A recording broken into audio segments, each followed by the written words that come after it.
Salutare tuturor și bine v-am găsit la încă un episod în care o să râdem puțin. Glumesc în pana mea, stai jos și taci. Și în viață mi-am dat seama că uneori oamenii mai greșesc și că uită să posteze 2 săptămâni. Doar stați calm că pentru astăzi v-am pregătit mai mult cancer decât puteți duce. Astăzi o să vă prezint pe fata care se crede PewDiePie. Bună, eu mă numesc Alexandra. Oh my god, la cum a spus-o, zici că e posedată. Trebuie să scoatem demonii din ea. Trebuie să facem o incantație. Fiți pregătiți!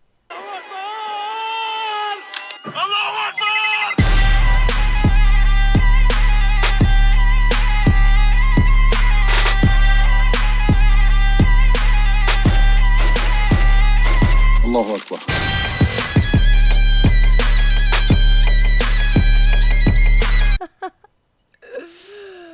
Allahu Akbar.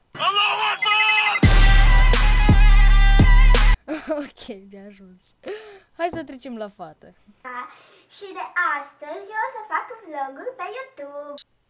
Mamă, deci sunt așa de fericit că te-ai apucat tu de vlog. Încă un copil distrus pe YouTube. Deci, da.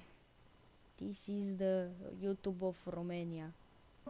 Se pare că astăzi o să vorbim despre Facebook. Ce ar trebui să vorbească o fată de 7 ani care ar trebui să sete pe Minimax? Evident, despre Facebook. Ați ghicit.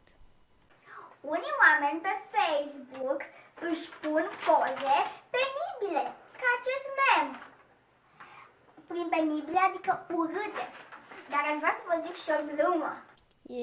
Abia aștept să ascult o glumiță foarte frumoasă a acestei domnișoare care vorbește despre Facebook la vârsta de 7 ani. Cred că o să fie ceva foarte inteligent. Hai să privim. O glumă foarte mare. Mugăria face căcăria. Bă, fata asta mă sperie, ați auzit asta?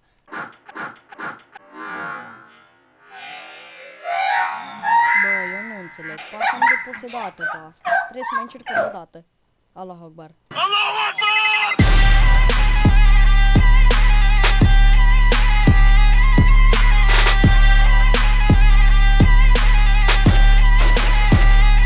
Allahu Sper să funcționeze rugăciunile mele.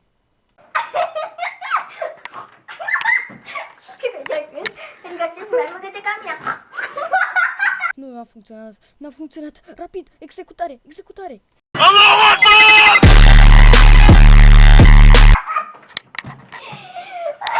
că să trecem peste glumele astea, pentru că mor de aici. Așa. Păi se pare că astăzi cam atât am făcut. Știi ce admir eu la fata asta? Curajul de a posta clipurile. Deci, e fenomenală. Când o să mai vedeți alt video cu mine, se pare că Nimeni nu o să mai intereseze de tine, pentru că ești o cauză pierdută pe YouTube. Stai liniștită. bum!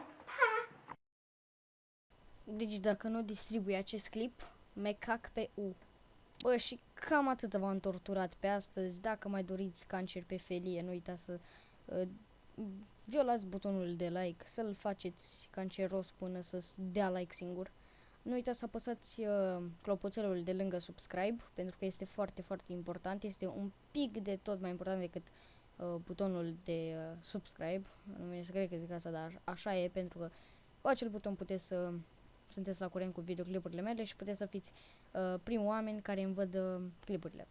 Deci da, cam asta a fost și cu acest episod canceros. Ne mai auzim.